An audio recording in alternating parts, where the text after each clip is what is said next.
दोस्तों नमस्कार, कैसे हैं आप सब। मैं सौरभ कुमार ज्ञान गोदाम चैनल में तहे दिल से आप सबों का स्वागत करता हूं, अभिनंदन करता हूं। महाभारत युद्ध से जुड़ी कई किस्से कहानियां हम सबों ने सुन रखी है, लेकिन क्या आप जानते हैं महाभारत के युद्ध में अर्जुन के रथ की क्या क्या खूबियां थी? आखिर वह क्यों पूरे कुरुक्षेत्र में सबसे शक्तिशाली रथ मानी जाती थी? क्या नाम था उस रथ का जिस पे स्वयं श्री हरि विष्णु कृष्ण रूप में सारथी के रूप में विराजमान थे? और कौन कौन थे उस रथ पर उनके अतिरिक्त भी? चलिए जानते हैं। आगे बढ़ने से पहले आपसे नम्र निवेदन है कि चैनल को अवश्य सब्सक्राइब कर लें और वीडियो को लाइक शेयर करना कतई ना भूलें, ताकि इस तरह की जानकारियां मैं आप तक लाता रहूं। यूं तो महाभारत का युद्ध कौरवों और पांडवों के बीच लड़ा गया एक भीषण युद्ध था। महाभारत के इस युद्ध में उस वक्त के मौजूद लगभग सभी बड़े योद्धाओं ने भाग लिया। स्वयं श्री हरि विष्णु भी कृष्ण अवतार लेके इस युद्ध में अर्जुन के सारथी के रूप में विराजमान थे। इस युद्ध में अर्जुन के रथ को श्री कृष्ण ही चला रहे थे। अर्जुन जिस रथ पर सवार था उस रथ का नाम था नंदी घोष, और इसके ऊपर विराजमान ध्वज का नाम कपिध्वज था। यह रथ अर्जुन को वरुण देव से प्राप्त हुआ था।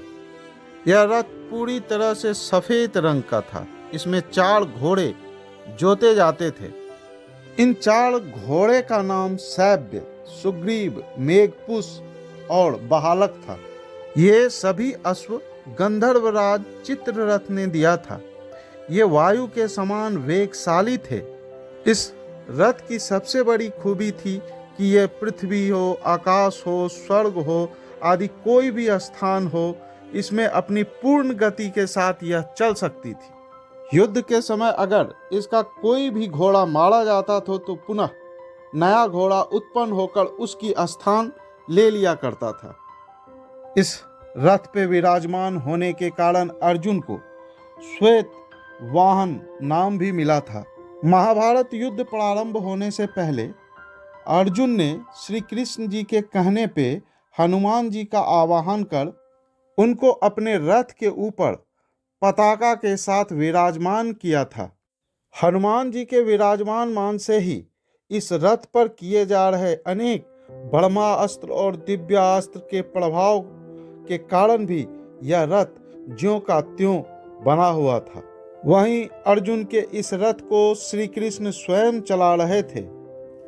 जहां रथ के ऊपर स्वयं बजरंगबली विराजमान थे, रथ के ऊपर स्वयं जगत के पालनहार विराजमान थे, वहीं रथ को इन सबों के अलावे शेषनाग ने पृथ्वी के नीचे से 4 पहियों को जोर से पकड़ रखा था, ताकि रथ के ऊपर हो रहे अनेक दिव्यास्त्र ब्रह्मास्त्र के प्रभाव से रथ तनिक भी आगे पीछे ना हो, रथ अपनी जगह पर यथा स्थिति में बनी रहे।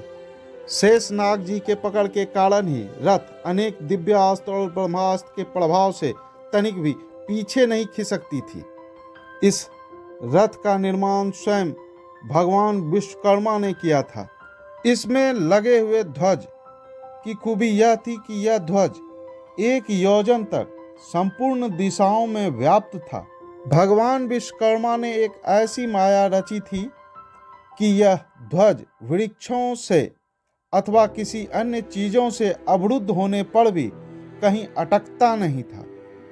यह ध्वज इंद्रधनुष के समान रंग बिरंगा था। इस रथ की सबसे बड़ी खूबी यह थी कि इस रथ पर कितनी भी वजन क्यों न लादी जाए, इस पे अतिरिक्त भार कभी नहीं बढ़ता था, ना ही कभी इसकी गति में कोई रुकावट आती थी। पूरे महाभारत में एकमात्र ऐसा रथ था जिसे 4 घोड़े खींचते थे। इतनी सारी खूबियों के बाद भी जब युद्ध समाप्त हुआ तो उस दिन उस रथ से कृष्ण के कहने पर पहले अर्जुन उतरे, फिर हनुमान जी अपने रूप में आकर विलुप्त हो गए।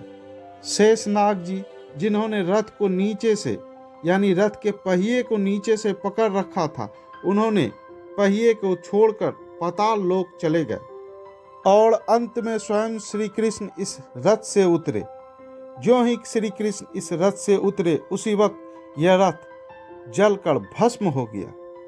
इतनी शक्तिशाली रथ होने के बावजूद यह विभिन्न प्रकार के दिव्यास्त्रों के प्रभाव के कारण जलकर अंततः भस्म हो गया। तो ये थी कहानी अर्जुन के रथ नंदी घोष की। जानकारी अच्छी लगी तो चैनल को अवश्य सब्सक्राइब कर लें और वीडियो को लाइक शेयर करना ना भूलें, ताकि इस तरह की जानकारियां मैं आप तक लाता रहूं। धन्यवाद।